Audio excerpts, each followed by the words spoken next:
Okay, now related to that, one of the questions then is, how do I know then if it's an authorized church teaching? I might be able to categorize it, but does that mean it's official church teaching?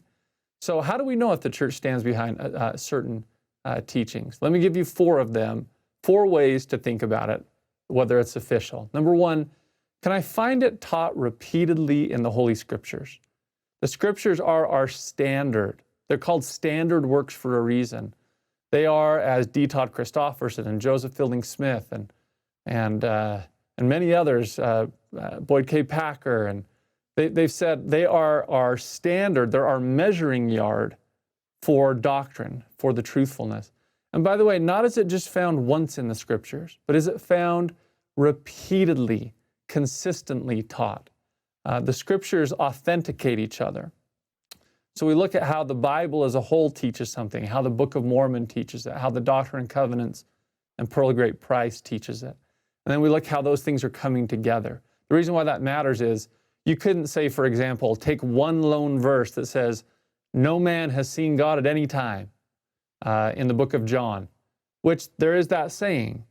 But that does not mean that nobody's never seen God. Sometimes that's thrown out at our missionaries, like, well, see, Joseph Smith couldn't have seen God because look, one verse, no man has ever seen God. We look at what the Scriptures teach broadly. We gather all that data together and we look at how it clusters, and we find that there are many, many verses where people have seen God. So we look at what do the Scriptures teach repeatedly for doctrine. How else do I know if it's authorized? Well, a second question is there a united statement from the First Presidency and the Quorum of the 12 Apostles? Doctrine and Covenants, section 107, verse 27 is so important on this subject. When the Quorum of the 12 Apostles was organized in February of 1835, the Lord gave this revelation of section 107 mostly to them. In that, it gave this standard.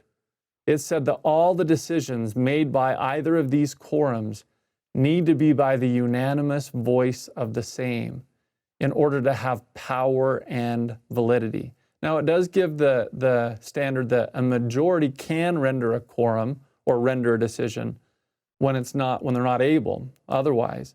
But the goal is unanimity. President Gordon B. Hinckley, I remember him saying that in the 50 years that he served as an apostle and in the First Presidency, there was never any major decision based on the doctrine or teachings or policies of the church where that standard of unanimity was not met. So we look for power and validity. Is it supported by the united voice of the First Presidency and the Quorum of the 12? Pay attention to when you hear the prophets speak. Often they will say, we've made this decision. We are unanimous in this decision. We find those united things in letters from the First Presidency, in official handbooks, in things that come from the stamp of the First Presidency or the Quorum of the 12. Literally, some documents have all their signatures affixed, like the Proclamation of the World or the Living Christ. Look for their united voice on that.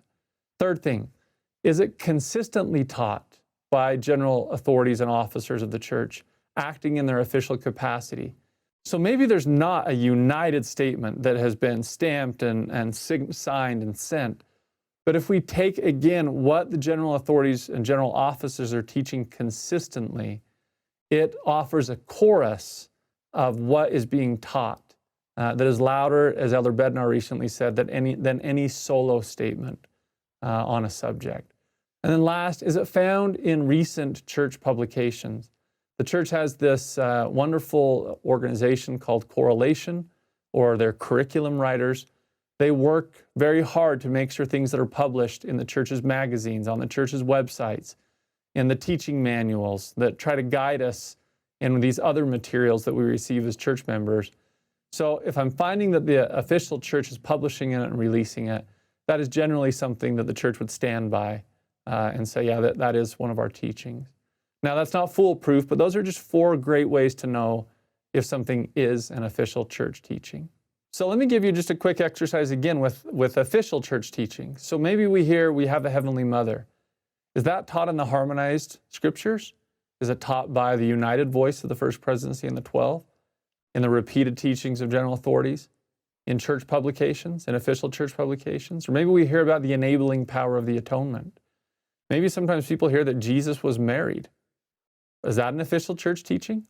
Would the church stand by that in any of these 4 areas?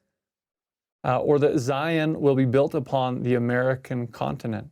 Well, those are just different church teachings you might hear that if you can ask yourself the question, is this an authorized church teaching? By running through those 4 categories, it will help to know whether it is something that is just somebody's opinion, something that people are appropriately and wonderfully talking about, but that's different than, is this an authorized teaching of the church?